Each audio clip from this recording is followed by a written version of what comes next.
it's Ty and welcome back or welcome to my channel if ngayon mo lang ako nakita dito sa YouTube. And now I am back with another episode of Taste Test by Ty at ang ita-try natin is the newest release from Krispy Kreme. So nabanggit ko dun sa previous video ko na super excited ako i-try itong drink na to kasi first time ko matcha-try ng combination ng mango and matcha. And nag-release nga yung Krispy Kreme ng bagong matcha line or matcha drinks. Actually, meron pang isa yung matcha and matcha strawberry. Pero na-try ko na kasi yun before. I mean, ginagawa ko yun sa Starbucks. Order ako ng matcha latte, then papa-add ako ng strawberry puree. And now, I'm so excited to try this drink from Krispy Kreme, which is yung matcha mango. Ayan, matcha mango. Yan. I don't know if this is a usual combination pero first time ko siyang ito-try. I don't know if meron nang nag-release nito before. Pero yeah, first time kong ito-try itong matcha mango and I'm so excited kung ano ba yung magiging lasa yung dalawa pag pinag-combine. So yeah, so if interested kayo malaman yung comments and thoughts ko about this drink, just continue watching. And before we start, please don't forget to subscribe to my YouTube channel and click the notification bell button para notified kayo whenever I upload a new video. And also, comment your video suggestions if meron kayong gusto makita sa channel ko.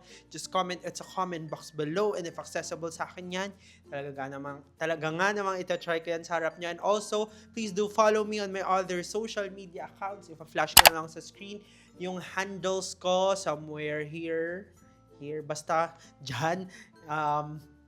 But without any further ado, umpisa na natin ang taste test.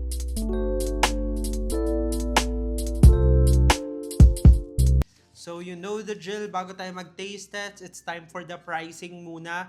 This is 175 pesos for medium size and available din siya sa large size. So yan, kailangan ko ng resibo pang kasi hindi ko natandaan if how much siya. And by the way, bago natin to start, ayun nga, available siya sa matcha strawberry and also nag-release din sila ng mga matcha donut which is matcha cheesecake and matcha strawberry. So yeah. Pero ito lang ita-try natin for today's video, tong matcha mango. So try na natin. Wait lang.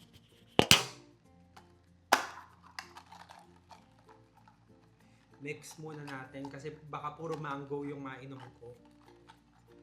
And TBH, di ako ganong ka-fan ng mango pero let's see if hinalo sa matcha, if goods siya. Based on my recollection,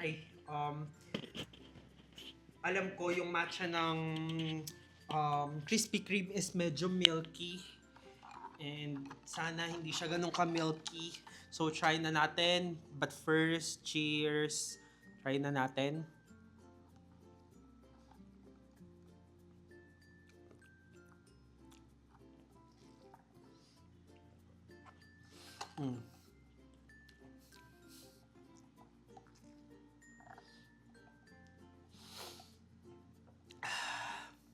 Yan. Last na. Bago ko sabihin yung comment ko.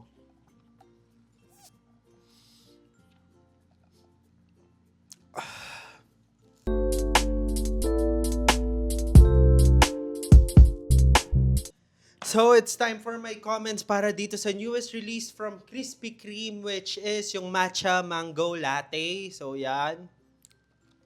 At first, TBH, hindi ko malasahan yung mango dito sa matcha mango nila. Pero as you drink it, doon mo malalasahan yung mango pero subtle lang, hindi siya ganun ka-strong. Mas nangingibabaw yung matcha than the mango. Mas okay sana to if medyo dagdagan pa nila yung mango taste. Kasi talagang subtle lang yung mango. As in, sip mo, matcha yung malalasahan mo, pero may hint lang ng mango. Ayun. And also, what I like about this is hindi siya ganun ka-milky, which is a thumbs up sa akin. Kasi diba, sinabi ko nga kanina na ayoko ng milky na drink. Or I mean, yung pagkakaalala ko sa matcha ng Krispy Kreme is milky siya. Pero this one, hindi naman ganun ka-milky. Yun nga lang sana medyo strong yung pagka-matcha niya. I mean, yung pagka-mango niya. I mean, hindi man strong pero sana equally sila. Equal yung lasa ng matcha, equal din yung lasa ng mango. Pero yeah, yun lang yung masasabi ko dito sa newest drink ng Krispy Kreme, which is yung matcha mango latte.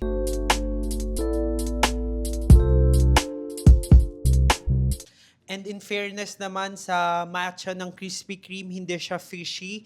I mean, hindi ko nalasahan yung fishy taste ng matcha kasi yun talaga yung pinaka-hate ko. Yung lasang medyo fishy na yung taste ng matcha. In fairness sa matcha nila, as in, ayun. And now, it's time for my rating para dito sa newest release from Krispy Kreme, which is yung matcha mango latte. So for this drink, bibigyan ko to ng...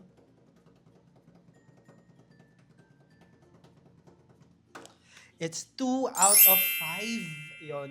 Wish ko lang na sana next time or pag ni-release ulit nila tong drink na to, medyo mas gawin nilang strong yung lasa ng mangga. I mean, equally sana lasang matcha then lasang mangga, as in yung perfect combination sana nung dalawa.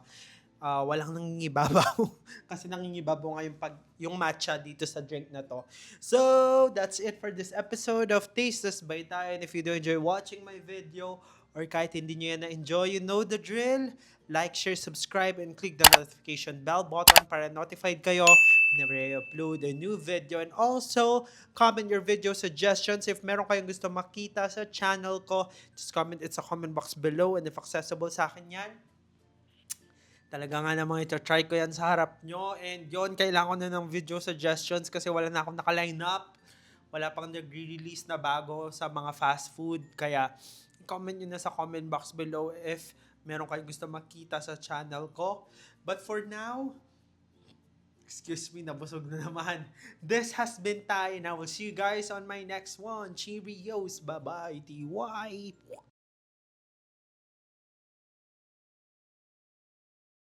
Yung matcha ng Krispy Kreme is medyo milky. And sana hindi siya ganun ka-milky. So, try na natin. But first, cheers. Try na natin.